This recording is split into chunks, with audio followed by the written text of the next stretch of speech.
Alright, so Jaime Munguia stops John Ryder in 9 rounds. He becomes only the second man to stop John Ryder, but in reality, if you've ever seen the Nick Blackwell fight, that was a BS stoppage. Should never have been stopped. I think Howard Foster was the referee in that fight. This is the first real definitive stoppage that John Ryder has ever suffered. It's probably his last fight, I would imagine. But in terms of Munguia, I mean, where do you start with this fight? It was a very good performance from start to finish. It wasn't... Although Munguia was in control for the most part, it wasn't like John Ryder was out of his depth in there. He had his moments in the mid-rounds. He certainly did. He was able to pick some counters. Even in the rounds he was losing, he was able to pick some nice counters on Jaime Munguia. Munguia can be a bit reckless in there, especially when he gets his opponent hurt. He really doesn't have any... He doesn't think about defense at all when he's trying to go in for the kill, which is fun to watch, but it means he's so vulnerable because he's trying to finish off his opponent. And his opponent, like the first two knockdowns, Ryder wasn't really gone. And you kind of think, okay, if you do that against someone who's still lively and they're, say, like a Canelo Alvarez type puncher, you're going to be in trouble. You find yourself in big trouble. But in terms of Munguia's performance, I thought this was a career best performance. And I think it really shows that Munguia, he's found his correct weight. I think that played a big part in it. The fact that this is at 168 pounds. He'd been 154 and 160. I mean, God only knows how he ever did 154 because he's in here with John Ryder, who's been fighting at 168 pounds for the last, 6-7 years? He's been there a while. And Munguia looked the bigger of the two in the ring. Honestly, how this guy ever made 154? And I suspect at 154 he was just so much bigger. That's one of the reasons why he looked so good at that weight. At 160, he was probably still absolutely drained, but it was probably taking a little bit away from his performance because he was still bullying the guys at 160, but not to the extent at 154. And I think that's why his performances lacked a bit there. And he really did have a very quiet run at 160. He didn't really do anything.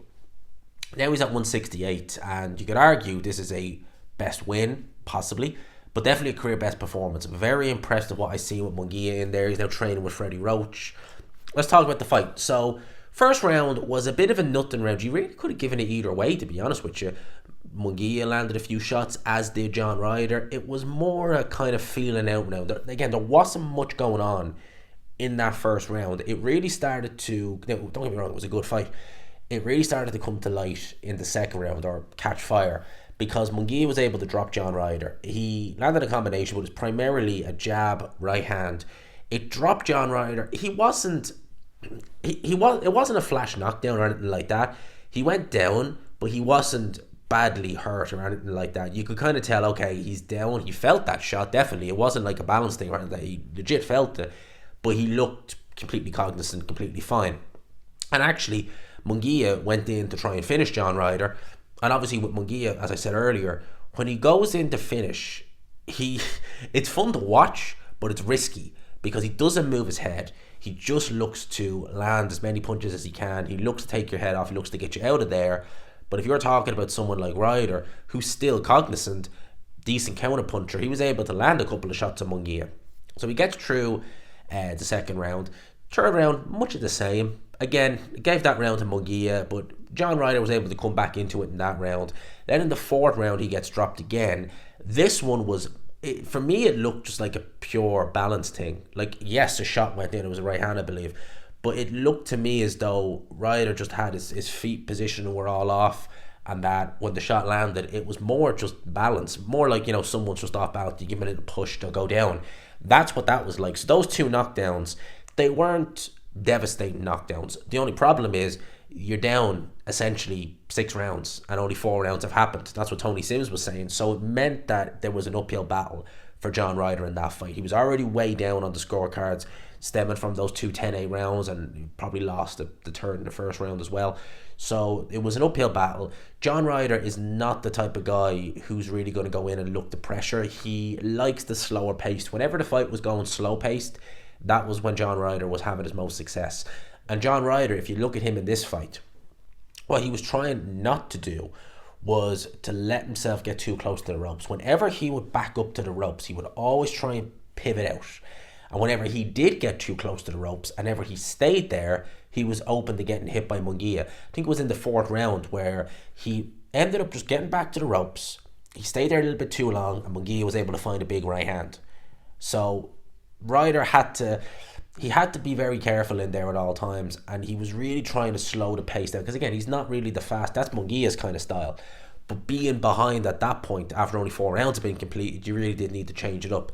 Now he did come back into it in the mid rounds, the 6th, 7th round.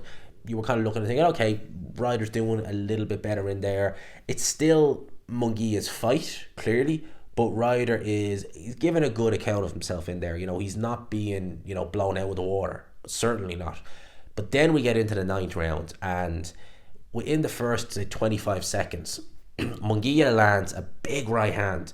I think it lands just maybe on the temple or just the side of the head of John Ryder, and he looked out. This was a big shot, and Ryder, the shot landed, and you could see instantly the eyes back in the head, and it was more of a delayed reaction because the shot lands, and it's weird. He's just kind of like, imagine that's Ryder, shot lands, and it's just. He didn't just go down instantly. It was more like shot lands, pause, boop, and that was a heavy knockdown. I was surprised he got up from that. Now, to be honest with you, he looked a deer in the headlights. He was out of it from that knockdown. He got dropped again. I think it was more down to just him not fully recovered from the first knockdown. A lot of referees at that point, certainly if it was in the UK, they probably would have just stopped the fight then and there. They might have let him get back to his feet and then just waved it off. This referee didn't. And what happened then is that Tony Sims gets up on the ring apron. Correct decision, to be honest with you, but the referee didn't see it. So actually what happened is they rang the bell, because there was like a minute and four. I don't think I've ever seen this. There was like a minute and 42 left to go in the round. And then they just ring the bell with Tony Sims up on the ring apron getting ready to stop it. So obviously the referee couldn't see it. Everyone knew, the commission, everyone knew, all right, look, they're trying to stop the fight. Referee can't see it, so look, we're going to take matters into our own hand, ring the bell, ding, ding, ding. I don't think I've ever seen a fight stopped quite like that. I'm sure the referee must have been thinking, that's a very early bell. It's only been a minute. It's only been a little over a minute this round. And then I think it dawned on him, all right, that's why. Because I knew the result of this before it happened. And I didn't know, it ended. I knew they pulled John Ryder out after 9 rounds. But I was thinking, after that first knockdown in the 9th round, I was like, how did he see the end of this round after a knockdown like that? Well, he didn't really. They did stop the fight. I don't know what way that'll go down. Will it go down as a corner retirement, or will it just be a TKO? But yeah, very good performance from Jaime Munguia. Arguably a career best performance. And I'd second that. I think he was fantastic in there. He may very well have found his correct weight. If he does fight Alvarez next, a lot of people are going to look at that John Ryder fight and go, well, Alvarez dropped John Ryder, but he went the distance. Yeah, styles make fights at the end of the day. And I just cannot see Munguia beating Canelo. I think that Canelo will counter him to death. He likes it when opponents come at him.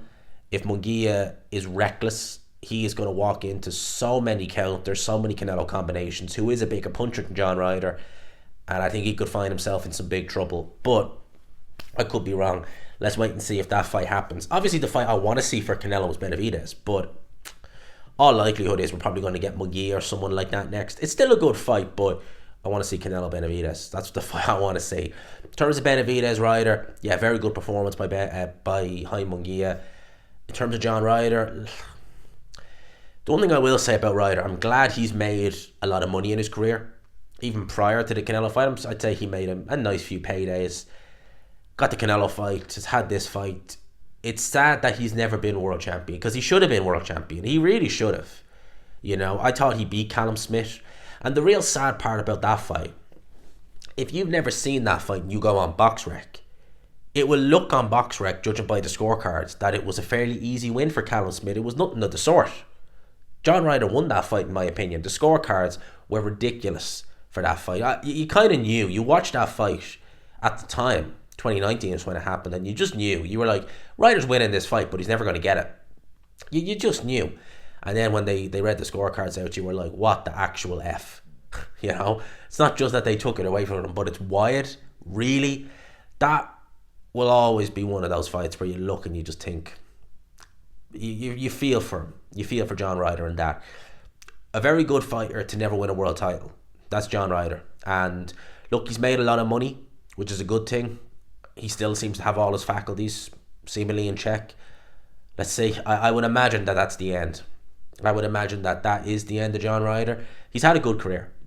He has had a good career. He's won some good fights, and yeah, he's made a lot of money. Isn't that the aim of the game? Make money, get in and get out. That's my thoughts. Let me know yours in the comments below. I hope you enjoyed it, people. Smash the like button if you could, and subscribe, of course, as always, if you haven't already. And for now, I'll leave you at that. Peace.